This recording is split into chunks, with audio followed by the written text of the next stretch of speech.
हाँ तो दोस्तों, मुझे विश्वास है इस नए साल में इस पहले दिन के साथ आपने एक नया संकल्प लिया होगा और आत्मबल से ओतप्रोत होकर आप उस संकल्प की ओर बढ़ेंगे। तो आज चर्चा का जो विषय है वो है आर्य समाज और दयानंद सरस्वती।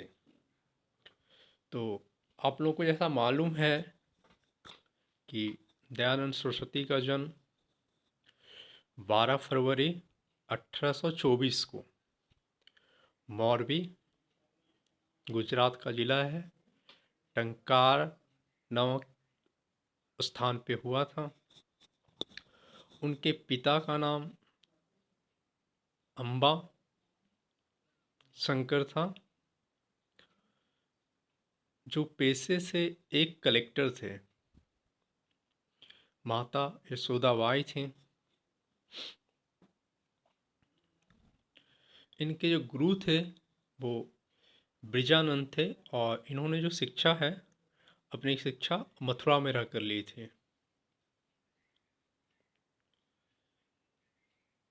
तो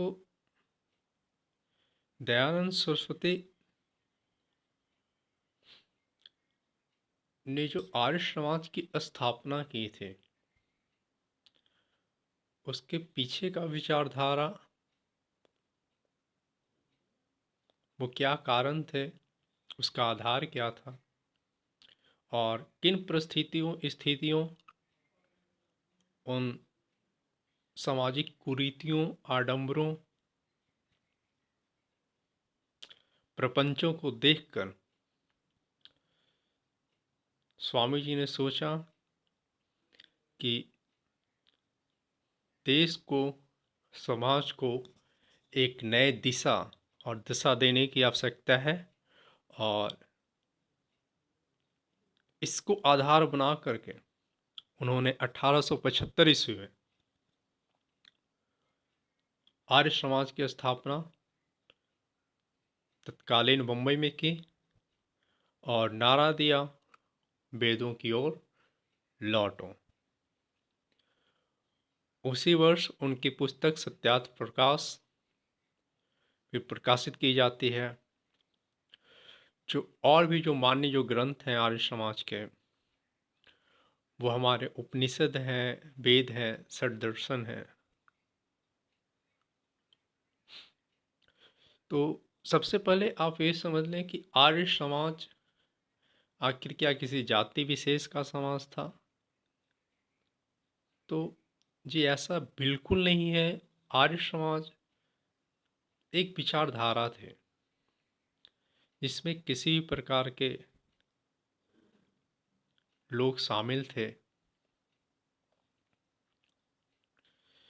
तो इसके पीछे का जो मकसद था वो कहीं ना कहीं जो इसके सिद्धांत जो 1877 में मुंबई में प्रकाशित किए गए, उन सिद्धांतों में था कि ईश्वर निराकार है,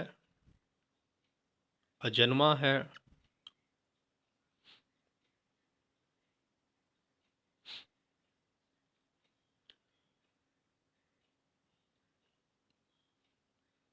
साथ ही उन्होंने अद्वैतवाद को नकार दिया। उन्होंने वास्तविक दुनिया, वास्तविक संसार, प्रकृति को ही सब कुछ माना। हालांकि वो कर्म में, पूर्व जन्म में और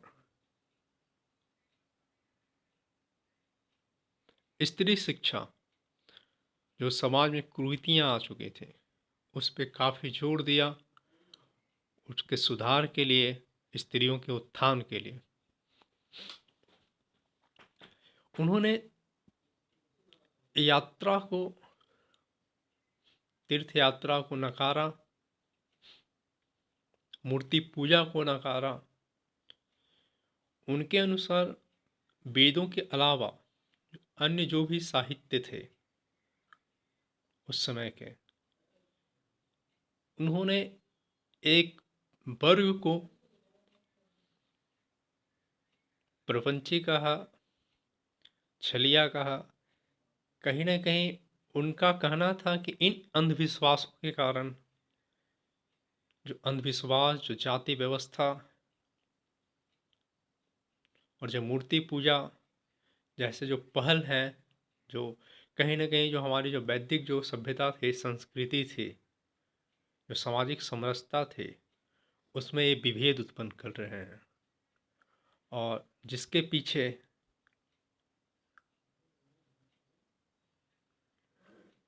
जो कारण था वो कहीं ना कहीं हम अपने जो प्राचीन जो संस्कृति थी उससे कटते जा रहे थे।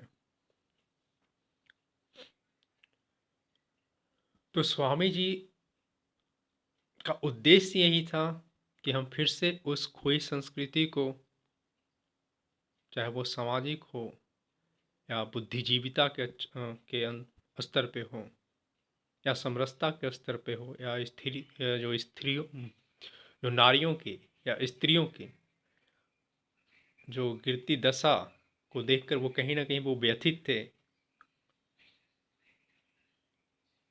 तो वो प्रहरी बनते हैं और वो चाहते हैं कि जो समाज में जो बुराइयां आ चुकी हैं, जो इतना आडंबर फैला हुआ है, उसका सिर्फ एक ही रास्ता है कि हम वैदिक परंपरा को फिर से स्थापित कर सकें, उसका अनुकरण करें, जिसके फलस्वरूप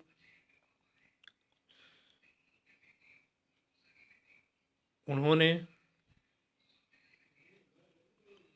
पाखंड धर्म पताका को भी लहराया।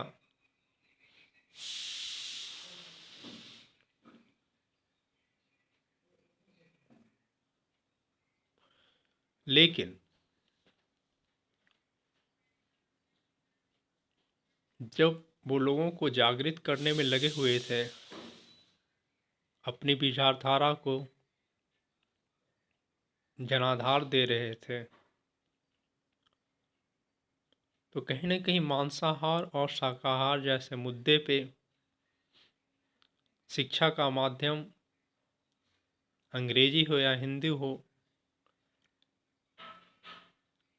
इन छोटी छोटी समस्याओं में आकर कहीं न कहीं एक फूट आती है।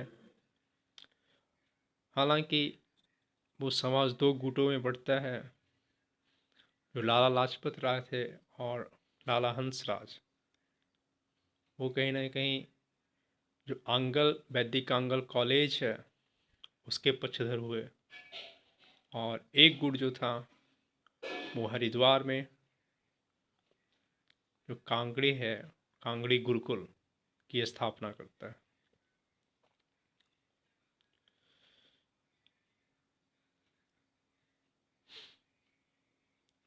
कुछ ऐसे रोचक किस्से भी हैं। एक तो उनके मृत्यु को लेकर के है कि स्वामी जी की मृत्यु कैसे हुई, तो उसके पीछे वजह बतलाया जाता है कि अजमेर के जो राजा थे जसवंत सिंह, उन्होंने आमंत्रण भेजा था, और वही आमंत्रण पा कर के स्वामी जी प्रवचन करने के लिए वहाँ गए हुए थे, और बीच बीच में वो राजमहल में जाया करते थे, जहाँ एक नन्ही जान करके जो पेशे से वेश्या थी, उनका जसवंत सिंह के साथ निकटता, काफ़ी घुलना मिलना, शायद ये बात स्वामी जी को नहीं भाती, चूँकि ये वैदिक परंपरा के अगुआ थे और ये कहीं ना कहीं ब्रह्मचर्य का जो मोल था इनके जीवन में।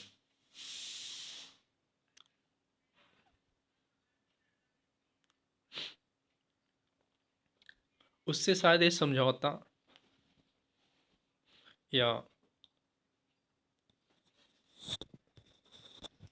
इनके विचारधारा से जो राजा का जो आचरण था एक वेश्या के प्रति, शायद इनके मन को खल गया और ये उस राजा को समझाते भी हैं। कहीं ना कहीं यदि रसिक जी के अंदाज में देखा जाए तो उन्होंने समझाया होगा,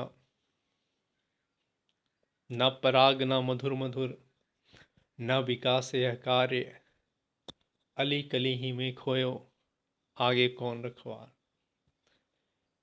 हालांकि कहानी के अनुसार राजा समझदार थे, उन्हें स्वामी जी की बातें अच्छी लगी और उन्होंने शायद वो मेल जोल उस वेश्या के साथ तोड़ लिया था। लेकिन जगन्नाथ जो स्वामी जी का रसोइया था, शायद वो उस वेश्या के झांसे में आ जाता है और कहा जाता है कि शीशे का चूर्ण उनके दूध में मिला दिया गया था। हालांकि बाद में उस वेश्या को पश्चाताप होता है और वो स्वामी जी से माफ़ी भी मांगती है। तो स्वामी जी का नाम तो हमें पता ही है कि ऐसे ही दयानंद सरस्वती था। तो वो सरस्वती के उपासक, एक दयावान सहृदय कोमल हृदय, उसके उस गलती को भी क्षमा करते हैं। हालांकि कोशिश तो ही, लेकिन वो बच न सके। तो ऐसी कहानी थी उस समाज सुधारक की।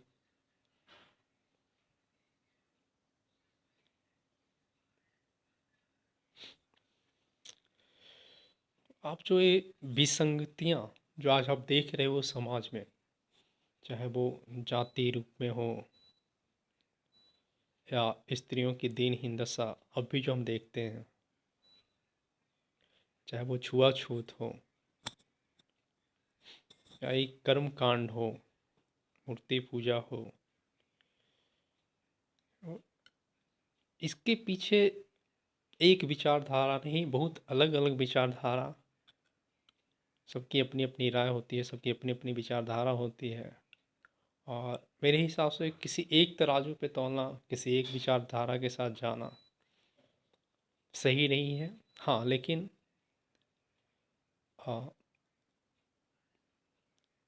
एक सही विचारधारा बनाना और एक चीज़ों को, कुरीतियों को या रीति रिवाजों को सही दिशा में देखना या सही दृष्टि से देखना या तार्किक तरीके से देखना तभी संभव है जब आप बुद्धिजीवी होंगे, शिक्षित होंगे, तार्किक होंगे। तो कहीं ना कहीं स्वामी जी का भी जो उद्देश्य था, जो वैदिक परंपराओं में जो समरसता थी, जो उसके गुण थे, जो आज भी हम उन चीज़ों को माने, अपने जीवन में यथार्थ उतारें, तो जो अभी भी समाज में जो बदलाव आ सकता है वो अपरिहार्य होगा। समाज को सही और सटीक दिशा देने में सामर्थ्यवान है। क्योंकि अभी जो हमारी जो सबसे जो बड़ी कमजोरी हो चुकी है, जिस तरह से हम भौतिकवादी होते जा रहे हैं, तो मुझे दो सबसे बड़ी जो कमियां लगती हैं आज वर्तमान समाज में और विश्व में, वो है संख्या और शौक। और इन दोनों पे पाबंदी बहुत ज़रूरी है। संख्या पे पाबंदी तभी संभव है जब हम अपने शौक पे पाबंदी लगा। ये बड़ी तार्किक लाइन है। आप जब तक तर्क के आधार पे ना समझेंगे, मेरी बातों को समझ ना पाएंगे। और शौक आपके तभी रुकेंगे जब आपके आचरण सही होंगे, चरित्र सही होंगे। और चरित्र आचरण तभी सही होंगे जब आप धर्म से जुड़ेंगे, धर्म को समझेंगे, अध्यात्म को समझेंगे, और कहीं ना कहीं स्वामी जी की भाषा में बोला जाए तो सच में समय है वेदों की ओर लौटो का। और जो वेद ने जो हमें सिखाया था, जो पढ़ाया है, आपको मैं ये भी जानकारी दे दूं कि स्वामी जी कभी जाति व्यवस्था के पक्षधर नहीं थे, लेकिन वर्ण को उन्होंने भी नहीं नकारा था। और वर्तमान परिदृश्य में भी देखो कि वर्ण व्यवस्था को आज भी लोग नहीं नकारेंगे यदि दिल पे हाथ रख करके बोला जाए, क्योंकि वर्ण जो है वो इंसान का, किसी व्यक्ति का, उसका कर्म निर्धारण करता है, उसके आचार विचार व्यवहार और संस्कार निर्धारित करते हैं, उसकी बौद्धिक क्षमता, उसका चरित्र निर्धारण करता है। सिर्फ एक बड़े कुल या नामचीन घर में पैदा होने से, या सिर्फ किसी पत्थर को पूजने से, या किसी महिला को प्रताड़ित करके, या, और ये मैं जो बातें बोल रहा हूँ सिर्फ व्यक्ति विशेष के लिए नहीं बल्कि महिलाओं के लिए भी, क्योंकि आप जैसे जो आज महिलाओं की जो स्थिति है, जो दशा है, वो कहीं ना कहीं उसके जिम्मेवार वो भी हैं। और आज जो समाज जिस गर्द की ओर जा रहा, इस जातीय विद्वेष की ओर जा रहा, आपसे ईर्ष्या द्वेष, ये है हमारे प्राकृतिक के दिए हुए चीज़, लेकिन कहीं ना कहीं इसका इतना ज़्यादा समावेश, इसका इतना बढ़ना, वो हमारी मानवता को ही ले डूबेगी। जो हमारा आधार है जीवन का, मानव का आधार ही मानवता है। और यदि मानवता जिंदा न रहे तो मानव कैसे जिंदा रह सकता है। तो आज भी हमें स्वामी जी के उन तार्किक बातों को अपने जहन में बैठाने की ज़रूरत है, और ये बढ़ते संख्या और बढ़ते शौक पे अंकुश लगाने की आवश्यकता है।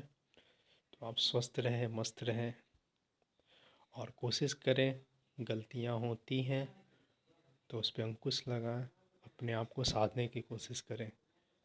जय हिंद।